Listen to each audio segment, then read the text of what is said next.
84 লক্ষ জনি রয়েছে, তার মধ্যে মানব জাতি হচ্ছে 4 লক্ষ প্রজাতির।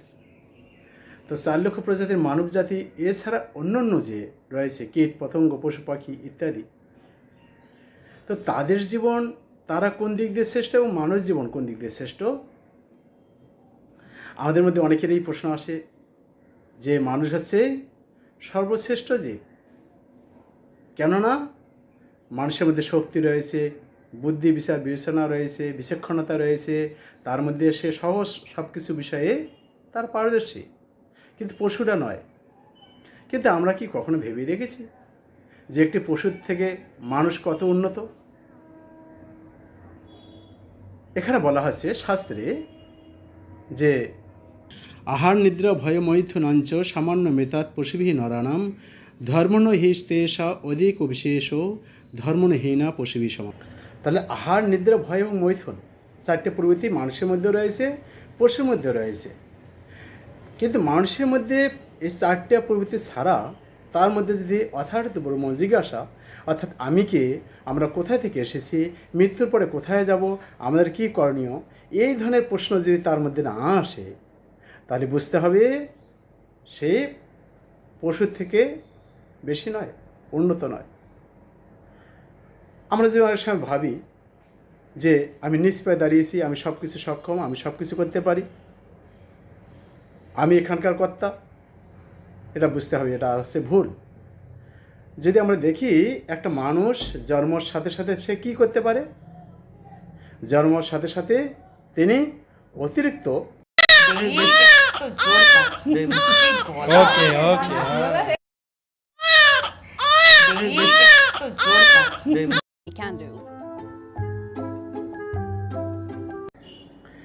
শুধু একটু করবে। যদি একটা মশা এই দিক কামড় দেয়, কিছু করতে পারবে না, এই হাতটা তুলে এ পাশে তাকে তাড়াইতে পারবে না।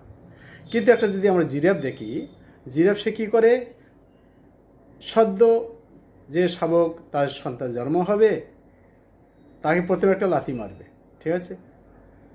জিরাফ ছোট, সেই শাবক শিশুটি কী করবে, তখন সে তার মধ্যে কিছুটা চেতনার অনুভব হবে, পরে আর একটা লাথি মারবে। সে তখন দেখছে না, এখানে তো থাকা ঠিক হচ্ছে না, আমাকে কেন এইভাবে মারছে, তখন সে একটু ঘাড় নড়বে। তখন কী করবে, মা বুঝতে পারবে এর মধ্যে কিছুটা চেতনার উন্মেষ হয়েছে, তখন আর একটা লাথি মারবে। সে তখন দেখবে সেই শাবক শিশুটি যে না, আমার এখানে আর থাকা ঠিক হবে না, বারবার আমাকে আঘাত করছে। সে তখন দাঁড়িয়ে যাবে, আর যখনই দাঁড়িয়ে যাবে তখন মা জিরাফ তাকে আর একটা লাথি মারবে। সে তখন ছুটবে, শুধু ছোটার চেষ্টা করবে, সে পারবে না সত্যি, ছোটার চেষ্টা করবে। তখন মা জিরাফ গিয়ে তাকে স্নেহ পরবশ হয়ে তাকে আদর করবেন। কেন করবেন? মা জিরাফ জানেন যে আমার শিশু ছোট থেকেই সে নিজ পায়ে দাঁড়াতে শিখবে। কিন্তু মানুষ কি পারে? না, মানুষ এরকম পারে না, তাই না? তাকে দাঁড়াইতে গেলে কতদিন সময় লাগে, তাই না? তারপর আস্তে আস্তে সে ক্রমবর্ধমান, আস্তে তার মাইন্ড সব কিছু আস্তে ছোটো থেকে আস্তে আস্তে বড়, ক্রমান্বয়ে আস্তে আস্তে বড় হবে এবং আস্তে আস্তে সে মৃত্যুর দিকে ধাবিত হবে। তাহলে মানুষ কোন দিক দিয়ে উন্নত? আমরা যদি ভাবি মানুষ অত্যন্ত বলবান, কি মানুষকে বলবান, তার মধ্যে কতটুকু বল রয়েছে? একটি পিপিলিকা তার দেহের তুলনায় 13 গুণ ভারী বেশি ওজন সে বইতে পারে। মানুষ পারবে তো? যদি আমরা দেখি সন্তান জন্ম দিক দিয়ে একটি কুকুর ডজনখানেক সন্তান সে জন্ম দিতে পারে, মানুষ পারবে? এখন তো 2.5 জনের সংসার, স্বামী স্ত্রী আর হয়তো একটা মেয়ে, না হলে একটা ছেলে মেয়ে, তাই না? সম্ভব নয়। যদি একটা দেখি একটা মশা, সে কয়েক হাজার সে সন্তান জন্ম দিতে পারে, তাই না? ডিম দিবে, বাচ্চা দিবে, কয়েক হাজার সে দিতে পারে। যদি আমরা দেখি একটা চিল আকাশের উপর থেকে, সেখান থেকে কয়েক কিলোমিটার দূরের সে বস্তু দেখতে পারে যে আমার আহার্য কোথায়। মানুষ পারবে? তার দৃষ্টিশক্তি এত রয়েছে। এখন তো ছোট থেকেই অনেকে চশমা ইউজ করছে, তাই না? পাওয়ারি চশমা সে ইউজ করছে। সম্ভব নয়। এই জন্য ভাগবতে বলা হচ্ছে প্রাণ অল্প সভ্য কলাবস্তিন যুগে জানা মন্দ সুমন্দ মন্দ মন্দভাগ্য উপদ্রেতা। কলিযুগের মানুষের আয়ুষ মন্দগতি ভাগ্যহীন বিভিন্ন রোগাদির দ্বারা তারা উপদ্রেত। একটা ভালুক টানা 6 ঘন্টা অর্থাৎ 6 মাস সে ঘুমি কাটিয়ে দিতে পারে, তাই না? একটা কবিতর ঘন্টায় 12 বারের বেশিও সে সঙ্গম করতে পারে। একটা ঘোড়া কি করে ঘন্টায় কয়েক কিলোমিটার বেগে যেতে পারে, মানুষ পারে না। একটি মাকড়সা দেখুন কত অত্যন্ত সুদক্ষতার সহিত সে জাল বনে, কিন্তু মানুষ যদি একটা বাড়ি তৈরি করতে যায়, যদি এই ধরনেরভাবে সে কিছু শিখতে চায়, তাকে কলেজে গিয়ে পড়তে হবে, তাই না? কলেজে পড়াশোনা করে তাকে ট্রেনিং নিয়ে তারপর সে এগুলো করতে পারে, কিন্তু তাদের আর দরকার নেই, ট্রেনিংয়ের দরকার নেই, তাই না? একটা বাবুই পাখি দেখবেন যে কোনো নারকেল গাছ সুপারি গাছে তারা কত সুন্দরভাবে বাসা তৈরি করে। মানুষের মধ্যে এই ধরনের এত নিখুঁত বুদ্ধিমত্তা রয়েছে, তো কেন এরকম হয়? যদি আমরা ভালোবাসার দিক দিয়ে আমরা বিবেচনা করি যে মানুষের মধ্যে মমত্ববোধ ভালোবাসা রয়েছে, কিন্তু দেখুন একটি কুকুর তার ঘ্রাণ শক্তির মাধ্যমে তার নির্দিষ্ট বস্তুকে সে অনুসন্ধান করতে পারে। আপনার কাঁকড়া দেখছেন, কাঁকড়া, একটি কাঁকড়া তার কী করে তার বাচ্চাদেরকে পেটের যে ডিম্ব থেকে বাচ্চা হয় তার নিজের কলিজা তাদেরকে খাইয়ে সেখানে তাদেরকে বড় করবে। মানুষের মধ্যে এই ধরনের মমত্ববোধ রয়েছে। তো এই দিক দিয়ে আমরা দেখতে পারি একটা কুকুর কিংবা বিড়ালের মধ্যে তাদের মমত্ববোধ কীরকম, তাই না? তো এই জন্য এই দিক দিয়ে আমরা দেখতে পাই যে মানুষের মধ্যে বিচার বিচক্ষণতা পশুদের থেকে অনেক উন্নত, তাই কি না? আমরা মনে করতে পারি, কিন্তু আমাদের থেকে তাদের বুদ্ধি বিচক্ষণতা আরও অনেক অনেক গুণ বেশি। কিন্তু মানুষের বিচার ক্ষমতা তখনই বেশি হবে, মানুষ তখনই পশুদের থেকে উন্নত হতে পারে যখন তার মধ্যে অথার্থ ব্রহ্মজিজ্ঞাসা অর্থাৎ ধর্মীয় চেতনা, ধর্মীয় অনুভূতি যতক্ষণ পর্যন্ত তার মধ্যে না আসছে ততক্ষণ পর্যন্ত তাকে পশু বলে গণ্য করা হয়। এই জন্য শিলপ্রপাত বলছেন যে এক জায়গায় মানুষ হচ্ছে একটা উন্নত নর পশু। কীরকম? একটা পশু সে কাঁচায় মাংস খায়, শিকার ধরে মাংস কাঁচায় খাবে, আর একটা মানুষ কী করে তাকে একটু রান্না করে কিংবা পুড়িয়ে খায়। এর থেকে কাঁচা থেকে একটু উন্নত। একটা হস্তি সে কীরকম, তাই না? তাকে কীভাবে চলতে হয়, সে কত বলবান, কিন্তু মানুষের মধ্যে এত শক্তি রয়েছে। এই জন্য আমাদের মানুষের থেকে তখনই আমরা উন্নত হব যখন আমরা আমাদের চেতনাকে আরও উন্মেষ ঘটাব। অর্থাৎ আহার নিদ্রা ভয় মৈথুন এই 4টে প্রবৃত্তির মধ্যে না থেকে 4টে তো সবাইকে করতেই হবে।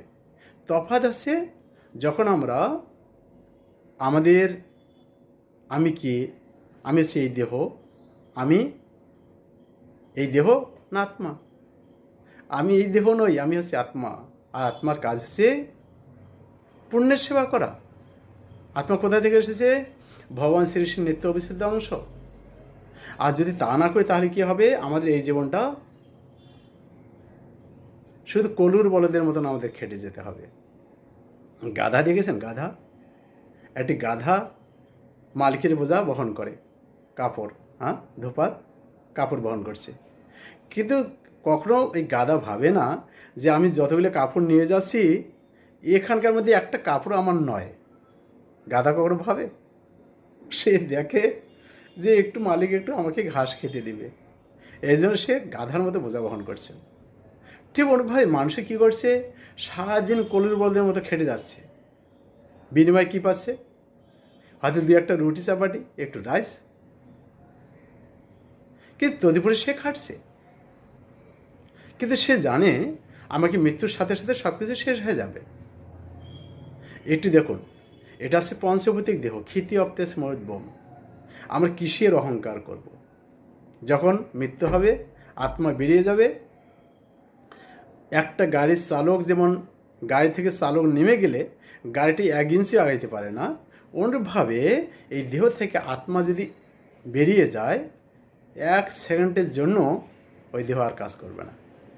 কিছু করবে? আত্মা বেরিয়ে গেলে তাই মানুষ কি বলবে? মৃত্যু হয়ে গেছে, দেহ থেকে আত্মা চলে গেছে, দেহান্তর হয়েছে, বিভিন্ন জন বিভিন্ন কিছু বলবে, তাই না?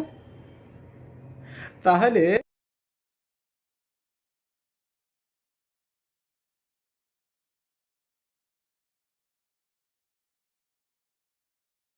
explore how they see their environment and how they solve problems. We have to remember, for example, humans can't ecolocate. So in a sense, you can't really judge a fish by its ability to climb. তো যে দেহ কিনে আমরা গর্ব করি, সেই দেহ কি হবে? পুড়ে গেলে কতটুকু ছাই হবে? যখন তাকে পুড়িয়ে দেওয়া হবে, মানে 1.5 কেজি এখানে ধরা আছে, আর 1.5 কেজির মতো ছাই সে বাইরে হবে। তো দেখুন এই গর্ব করে কী লাভ? তাই আমাদের অনেকে আমরা প্রচারে থাকি, বাইরে অনেকে বলে থাকেন যে আমি সব কিছু করি, এইগুলো হচ্ছে আমার কিংবা এই আমিত্ব মনোভাব, দেহাত্মিকা বুদ্ধি এটিকে পরিত্যাগ করে। এই জন্য ভগবান শ্রীকৃষ্ণ 2য় অধ্যায়, গীতার 2য় অধ্যায় এই বিষয়ে তুলে ধরছেন, দেহ দেহি আত্মা কি, তাই না? বর্তমান সমাজে অনেকে বলেন যে মানুষ কোথা থেকে এসেছে? শিম্পাঞ্জি থেকে এসেছে, বিবর্তনবাদ যথাযথ নয়।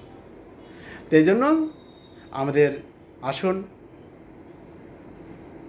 আমাদের পশুদের থেকে তাদের চেতনা থেকে আমাদের আস্তে আস্তে আমাদের চেতনাকে আরও উন্মেষ ঘটানো উচিত। অর্থাৎ আহার নিদ্রা ভয় মৈথুন আঞ্চ সামান্য ভেতর পশুবিহার নাম, এর মধ্যে না থেকে আমাদের আস্তে আস্তে আমাদের তাদের থেকে আমাদের চেতনাটা কীরকম উন্নত হবে? আহার নিদ্রা ভয় মৈথুন সবাইকে করতেই হবে, জীবমাত্রে এটি ঠিক আছে, কিন্তু পশুরা ধর্ম করতে পারে না বেশি, তাই না? আমাদের কিছু কিছু রয়েছে, যেমন তারা গীতা ভাগবত পড়তে পারে না, মানুষ পারে। তারা রাধা গোবিন্দের পূজা অর্চনা করতে পারে না, মানুষ পারে। কিংবা তাদেরকে যদি বলা হয় কিছু ধর্মীয় যেগুলো নীতি নিয়ম রয়েছে তারা করতে পারে না, কিন্তু মানুষ পারে। কিন্তু আমরা মানুষ হয়ে যদি এগুলো না করি, হরিনাম না করি, ভাগবত শ্রবণ কীর্তন না করি, ধর্মীয় কোনো নীতি নির্দেশ ফলো না করি, একাদশী ব্রত উদযাপন না করি, তাহলে ঠিক ধর্মহীন মানুষ পশুবির সমানা। ধর্মটা কি? ধর্ম তো সাক্ষাৎ ভগবত পরিণত। ধর্ম হচ্ছে ভগবানের একটা আইন। আইনকে যদি কেউ মানে তাহলে সে সৎ নাগরিক, যদি না মানে সে সৎ নয়। তাই আমাদের দুর্লভ এই মানবদেহকে সার্থক করার জন্য আমাদের ধর্মীয় চেতনা অনুযায়ী আমাদের একে আধারিত অর্থাৎ ধর্মকেন্দ্রিক জীবনযাপন করে আমাদের এই সুন্দর দেহটাকে আমাদের সাফল্য অর্জন করা উচিত, জীবন সার্থকতা করা উচিত। তাহলেই আমরা মানব সমাজ পশুদের থেকে উন্নত হব, নচেত কোনো অংশে উন্নত নয়। ধন্যবাদ সবাইকে। তাহলে আমাদের জানতে হবে কি? অর্থাৎ ব্রহ্ম জিজ্ঞাসা, আমি কে, কোথায় থেকে এসেছি, কি করা উচিত, মৃত্যুর পরে আত্মা কোথায় যায়, বিভিন্ন রকম জীব প্রজাতি জন্ম হচ্ছে, বিভিন্ন রকম এরা কোথায় থেকে আসতেছে, আর প্রতিদিন সবারই অনেকেরই দেহ রাখা হচ্ছে, তারা কোথায় যাচ্ছে। অর্থাৎ এই ধরনের মানবতা, এই ধরনের প্রশ্নমূলক যদি আপনাদের চেতনা আসে, উপলব্ধি আসে, এই প্রশ্নের উত্তর আপনারা জানার চেষ্টা করে বাস্তবে সেটা প্রয়োগ করেন, তাহলেই মনুষ্য জীবন সার্থক। ধন্যবাদ সবাইকে সঙ্গে থাকার জন্য। হরে কৃষ্ণ।